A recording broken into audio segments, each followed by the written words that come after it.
Congresswoman, I don't need to tell you, so many Americans live paycheck to paycheck.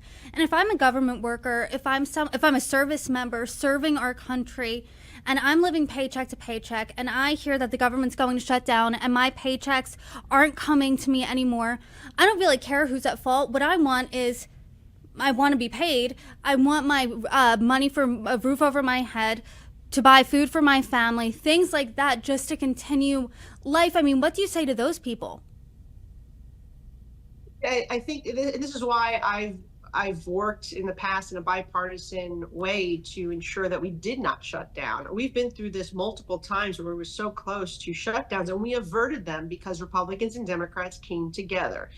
In this case, unfortunately, the Democrats are not willing to come together to pass a clean extension of existing funding levels. So, I can only control my vote, and our conference can control what we do. We voted to keep the government open. These service members should speak to their representative who voted to shut down the government and withhold their pay if their representative did not do so. But this is one of those issues where people are going to have to hold their representatives accountable if they were unwilling to do the common sense, responsible thing and just continue funding the government at the existing levels, again, that most of them previously supported. So that's the real, I think, puzzling thing for people to wrap their head around, is why would they choose to shut down our government, hurt our military service members, which are trying to provide for their families, make sure and ensure that our government agencies are working properly to be able to serve the people. This is, I think, it's in a very unfortunate circumstance, but it's clearly being dictated by politics. When you see that the Democrats again embrace this same language, same bill 4 times, but for some reason they won't do it now. You, in 2021, along with 13 Republicans, voted for Biden's Infrastructure Investment and Jobs Act, and that was when 6 Democrats voted against it. Are you bringing up that show of bipartisanship in conversations with Democrats? Are you trying to lobby Democrats now? I mean, what do those conversations look like across the aisle right now?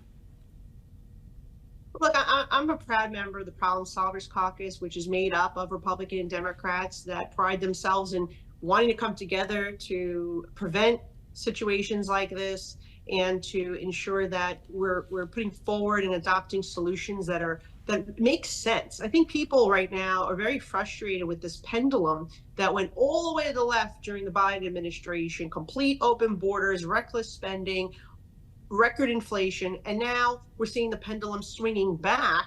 I don't think people want to see that pendulum go all the way to the right. I think they want to see it settle somewhere in the middle. And I consider myself, a centrist. I'll work with anybody who is going to do the right thing by the American people. In this situation, unfortunately, only one of those Democrats in the Problem Solvers Caucus voted with us to keep the government funded at its current levels. So that is unfortunate. When the tables are turned now, we don't see that same type of cooperation. But regardless, I think right now my job is to explain to the American people why we're in this situation. We are in this situation because Chuck Schumer and the Democrats in the Senate will not provide the 7 votes needed, so the Senate has the 60 votes to pass this clean funding bill. And the real question I have is, why won't they do it? Because they did it 3 times before, after passing this bill originally in September 2024. So the question is, why won't they do it? It makes absolute no sense to me, and I think probably to most people.